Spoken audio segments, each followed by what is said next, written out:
بسم الله الرحمن الرحيم. بسم الله والحمد لله والصلاة والسلام على رسول الله. You find that throughout the book of Allah subhanahu wa ta'ala will ask in various places, Allah subhanahu wa ta'ala will ask, and how long did you live on this earth? And it's a very, very interesting question. And always the reply to it, and it's the same reply, is even more interesting than the question itself. Allah subhanahu wa ta'ala asks, and how long did you live on this earth? And mind you, the ummah of Rasulullah sallallahu alayhi wasallam is the ummah that had the shortest lifespan.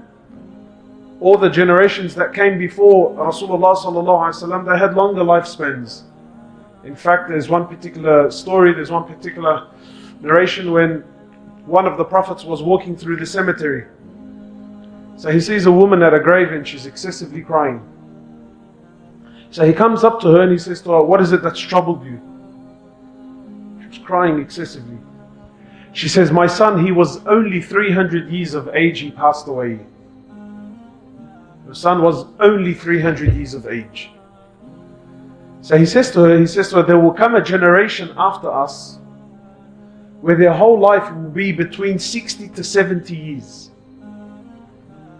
So she says to him, "By Allah, if I was from that generation, I would dig up my own grave and spend the 60, 70 years in one prostration."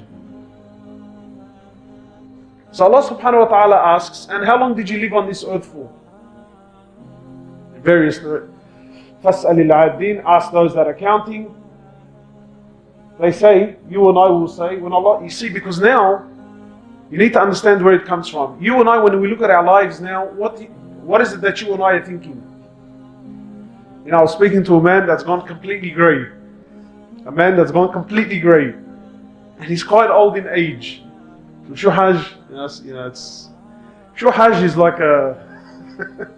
If you're Lebanese, you understand exactly where it's coming from. You know, it's like, so what do you reckon?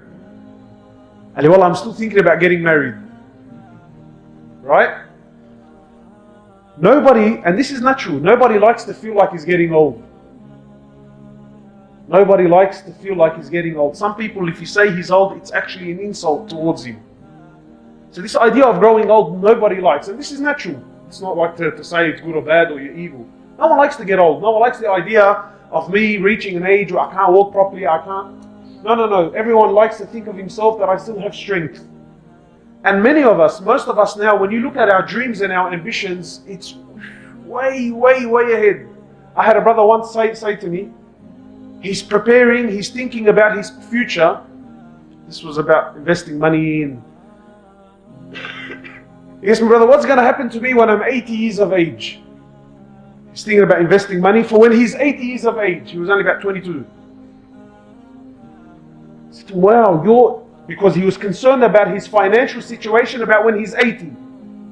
So he's trying to tell me that a smart man will invest now and do this and do that. Anyway, it's not my topic. But he was concerned about what's going to happen to him financially when he's 80 years of age. And he was only about 20, 22 at the time. I said, so you have full conviction in your heart that you're going to live to see 80. Now, of course, no one here says, yes, but I'm going to live to see 80. On our tongues, we would never say this because we've been programmed otherwise. But it's the actions that speak out loud. You know, like, the whole idea of getting finance, right? Buying a house on riba. Forget halal, haram, yes, no, forget all of this. The fact that you're signing a contract where you're agreeing to pay off for the next 35 years. So forget halal, haram. The idea that you have conviction in your heart that you're going to what? Yeah, 35 years, easy. Inshallah, by the time I'm 50, 55, my house is paid off. He's 20 when he has this conversation. So most of us, we have hope that we've got a long life. And then I'm going to do lots of things, and I'm going to achieve lots of things as well. And I want to do this, and I want to do that. And in fact, even now, especially now within the West, they're promoting this idea of having a wish list, a bucket list, things to do before you die. There's even movies about this now, yeah? things to do before you die. You have to try this, and you have to go here, and you have to do that, and you have to eat this, and you got... So all of these amazing things you have to do before you die. Every one of us is hopeful. So Allah subhanahu wa ta'ala poses in the Quran, and He asks in more than one place, and how long did you live on this earth? Always the respondent's the same. قالوا يوما أو بعد يوم. They said a day, or maybe half a day. Imagine your whole life. Imagine your whole life.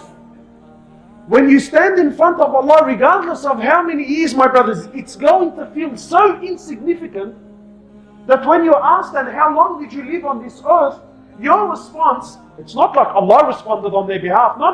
Their response was, Allah says in the Quran, and their response was that we lived for a day, maybe half a day. So this is our life, my brothers. Really deep down, when it comes to the nitty-gritty, your life is a day or half a day. You may be 50, you may be 40, you may be 30, you may be 70 years of age. But in truth, because the Quran is haqq, the reality of all of your time is what? Is a day or half a day.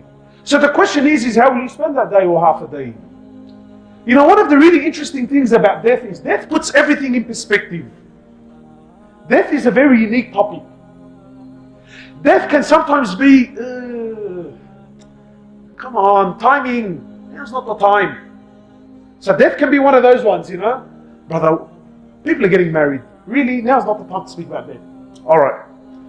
And death can be, so spot on. Someone's just died, feelings are really... But this topic, death, wallahi, why? Because it puts everything in perspective. Sometimes you'll have people on two extremes of the scale.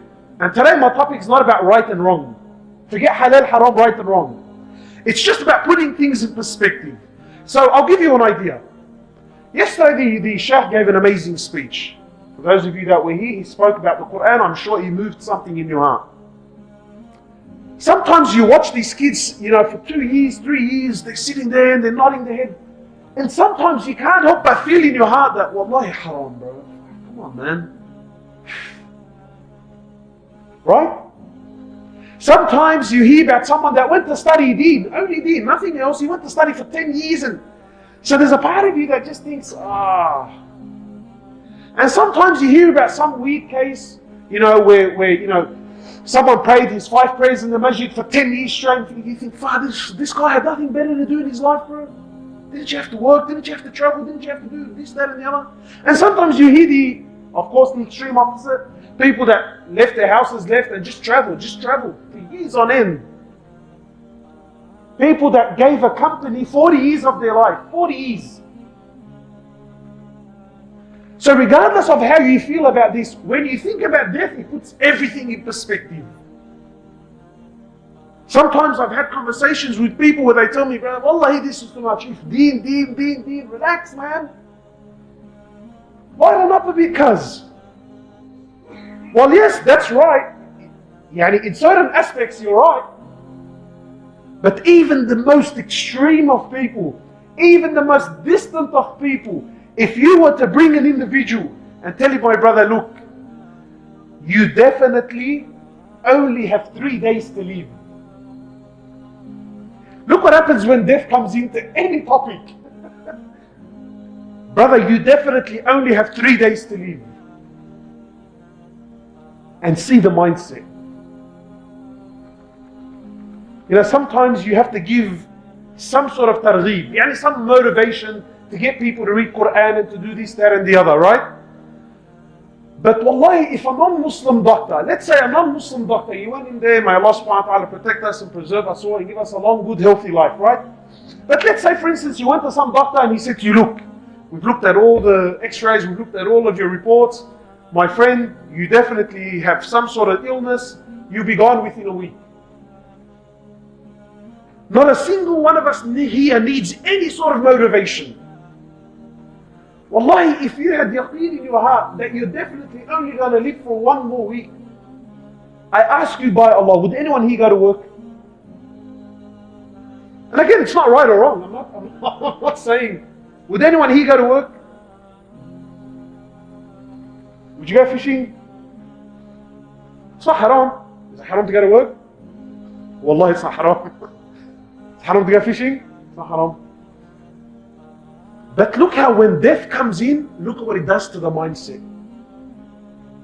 Death puts everything in perspective. And that's why the Prophet of Allah in the Sahih Hadith, he says, "Akfiru, increase, remember death much, remember it lots." Because what does it do? It always brings you back. Now it's like you pull in the reins, you jump on the brakes. Death always puts everything in perspective. And this idea of, my brothers, well, what do you mean, 50, 60 years, and when I stand in front of Allah, it's only a day or half a day. Don't think of akhirah. In this dunya, I can prove it to you. From last Ramadan, the last year, what can you remember of it? Grab a pen and paper, write down, what can you remember? How much, wallahi, how much can you jot down? A page? 2 pages? One complete year, how much can you write down? Think about the last 10 years of your life. Lahadat, wallahi, moments. Really, memory, moments. Key issues. And when you die and you stand in front of Allah, your whole life will go in front of you like a flash. And that's why, my brothers, when this question comes up in the Quran, that how long did you live? Ask yourself, if all I have is a day or half a day, how will I spend this day or half a day? Because really, if you break down how much we worship Allah, if you really break it down, it's not much. It's really not much. Now, and unfortunately, I know this is a little bit difficult for some people to swallow, but just bear with me. Some of us give the toilet, the bathroom, more time in a day than what we give the Quran.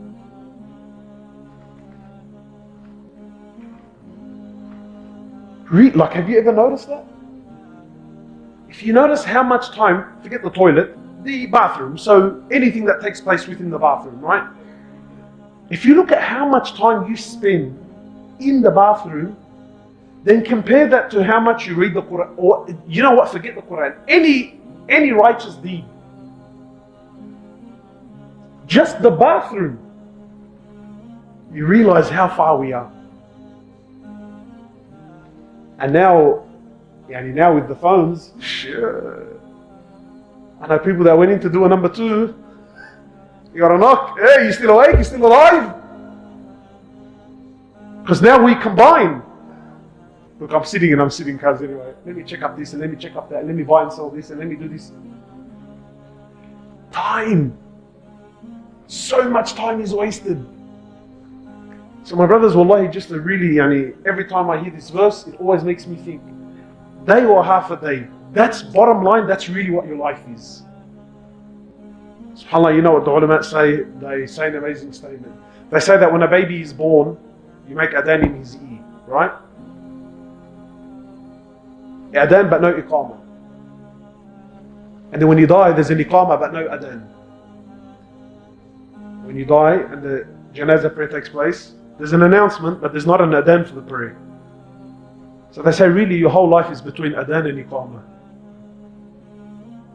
That's really the bottom line. قالوا يوما أو بعض يوم. So ask yourself, how will I present this day or half a day in front of Allah? We ask Allah subhanahu wa ta'ala to bless us, to give us the understanding. جزاكم الله خيرا. سبحانك اللهم وبحمدك أشهد أن لا إله إلا أنت أستغفرك وأتوب إليك.